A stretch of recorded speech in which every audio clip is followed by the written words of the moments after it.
Aliancia za rodinu oznámila svoj zámer vypísať referendum už pred mesiacom. Po nevyhnutných prípravách je dnes pripravená zber podpisov spustiť. Zámer petície, obsah hárku vám teraz priblíži jeden z hovorcov Aliancie za rodinu, Anton Chromík.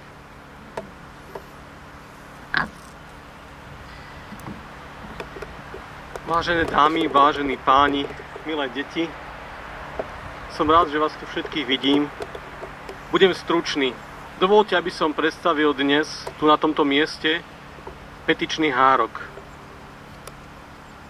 My, občania Slovenskej republiky, sme presvedčení, že žiadne iné spolužitie okrem zväzku medzi jedným mužom a jednou ženou sa nemôže nazývať manželstvom. Sme presvedčení, že aj opustené deti si zaslúžia mamu a otca.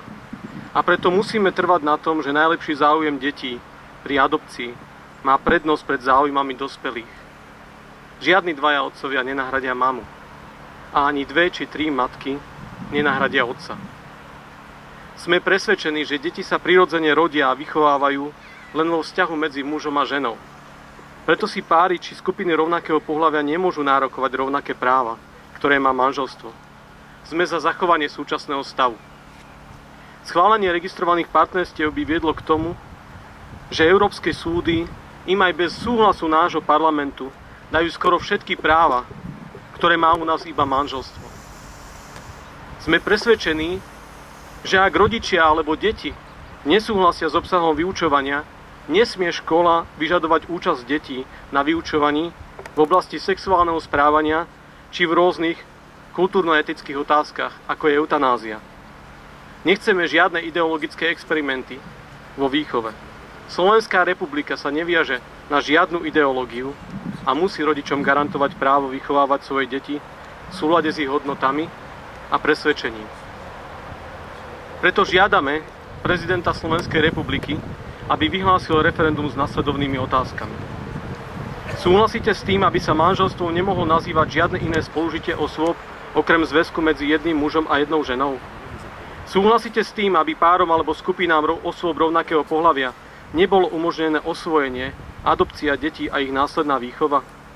Súhlasíte s tým, aby žiadnemu inému spolužitiu osôb okrem manželstva nebola priznaná osobitná ochrana práva a povinnosti, ktoré sú právnymi normami k 1.3.2014 priznané iba manželstvu a manželom? Najmä uznanie, registrácia, evidovanie ako životného spoločenstva pred verejnou autoritou, možnosť osvojenia dieťaťa druhým manželom rodiča. Súhlasíte s tým, aby školy nemohli vyžadovať účasť detí na vyučovaní v oblasti sexuálneho správania či eutanázie, ak ich rodičia alebo deti samé nesúhlasia s obsahom vyučovania? Aliancia veľmi vážne uvažovala aj nad zaradením 5. otázky, ktorá mala znieť nasledovne. Súhlasíte s tým, aby matka dostávala materské minimálne vo výške svojho priemerného zárobku dosahovaného pred počatím dieťaťa? Niektorí politici však namietali danú otázku a my sme sa rozhodli neísť do konfliktu, pretože naše referendum má ambíciu spájať. To však vôbec neznamená rezignáciu na dôležitý sociálny aspekt rodiny. Práve naopak, uvoľnilo nám to ruky na predkladanie oveľa väčšieho počtu opatrení potrebných pre rodiny, ako by to bolo možné vzhľadom k ústavným obmedzeniam rozhodnúť v referende. Aliancia za rodinu bude neúnavne oslovovať politikov so snahou o zlepšenie postavenia rodín v sociálnej oblasti. Tieto opatrenia predstavíme v najbližšej dobe. Rodina si zaslúži od spoločnosti reálnu pomoc v sociálnej oblasti a my na to budeme neúnavne poukazovať a navrhovať praktické riešenia. A takéto riešenia si nezaslúži len rodina, ale podporu potrebujú aj rodiny, v ktorých sa vzťah medzi otcom a matkou, manželom a manželkou rozpadol. Som veľmi rád, že vyše 80 organizácií podporujúcich Alianciu za rodinu sa desiatky rokov venujú práve tejto oblasti sociálnej pomoci a podpory a budeme dobrým a poctivým ženám, matkám a mužom, otcom pomáhať, aby dokázali odlúčenie prežívať ľahšie a ich deťom, aby napriek istému handicapu dokázali vybudovať pevné, silné a zdravé rodiny, a to svoje vlastné. Milí priatelia, rodina je skutočne úžasná a výnimočná. lebo sa v nej rodia a najlepšie vychovávajú deti. Nijako inak sa to lepšie nedá. Žiadnou inštitúciou, žiadnym iným vzťahom, žiadnym úradom.